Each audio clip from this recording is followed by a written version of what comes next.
les composants de l'organisation agile.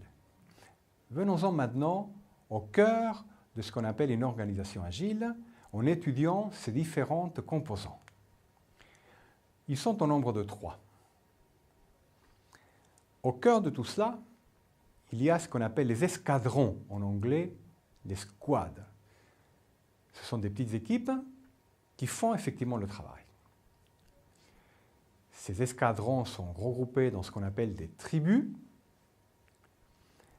Et pour soutenir les escadrons, pour les regrouper dans les différents métiers des gens qui les composent, car les escadrons sont multidisciplinaires, il y a ce qu'on appelle les chapitres.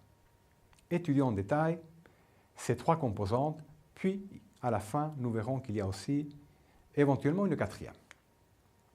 Les escadrons, ce sont des équipes de 8 à 10 personnes, pas plus, qui ont la responsabilité concrète de développer les produits, produire des résultats. Ils sont très autonomes.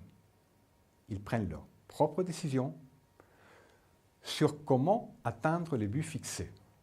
On peut leur fixer des buts, mais c'est eux qui s'auto-organisent en quelque sorte. Par analogie avec la méthode Scrum, les escadrons sont les équipes de développement. Les chapitres, c'est la ligne hiérarchique fonctionnelle dans une entreprise organisée de manière classique. C'est en quelque sorte la maison stable des collaborateurs qui viennent de différentes disciplines et qui participent aux escadrons. Il y a par exemple le chapitre des développeurs web. Dans les différentes équipes, il y aura des développeurs web. Il y aura le chapitre recherche et développement, où il y aura les gens plutôt dédiés à la recherche et qui vont éclairer de leurs connaissances scientifiques les équipes qui sont à même de développer de nouveaux produits. Dans les entreprises du bâtiment et du travaux publics, il y aurait par exemple un chapitre appelé calcul de structure qui est formé des ingénieurs qui calculent les structures de telle façon que finalement le pont ou le bâtiment ne s'écroule pas. Les chapitres sont responsables du développement des compétences. Ils recrutent, forment, développent le talent des gens qui les composent. Évaluent, vont promouvoir les collaborateurs et construire des méthodes, des outils et des pratiques de travail communes, car dans le chapitre, disons que vont se regrouper les gens qui exercent un même métier. Mais les chapitres ne fixent pas des priorités au squad. Ils ne distribuent pas des tâches et ne supervisent pas le travail. Cela est le privilège des tribus. Les tribus, c'est la ligne hiérarchique de création de valeur. C'est l'équivalent, disons, des lignes de produits ou des business units dans les entreprises aux organisations plus traditionnelles. Par exemple, il peut y avoir une tribu prêt immobilier dans une banque. Une tribu service de mobilité dans une entreprise digitale. Une tribu cours blended learning dans une entreprise de formation. Ou une entreprise avion de chasse chez un constructeur d'avions. Les tribus, elles sont responsables de la création et de la vente des produits et services. Elles sont composées de plusieurs escadrons et en quelque sorte louent leurs ressources au chapitre, c'est-à-dire aux fonctions.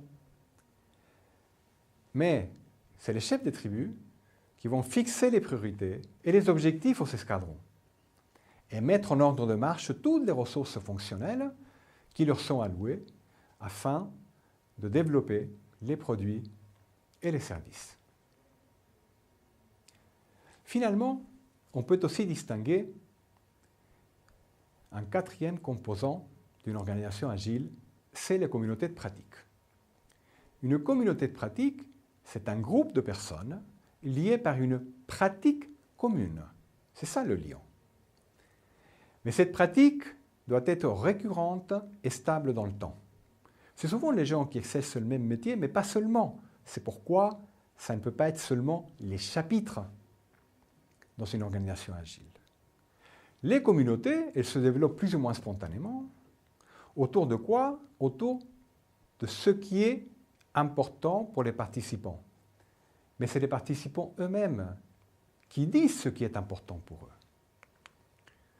Ces communautés ont 3 dimensions. Tout d'abord, l'entreprise commune. De quoi va-t-on parler? Qu'est-ce que l'on fait dans cette communauté? Ensuite, l'engagement commun qui est le nôtre, comment on va fonctionner et pourquoi faire.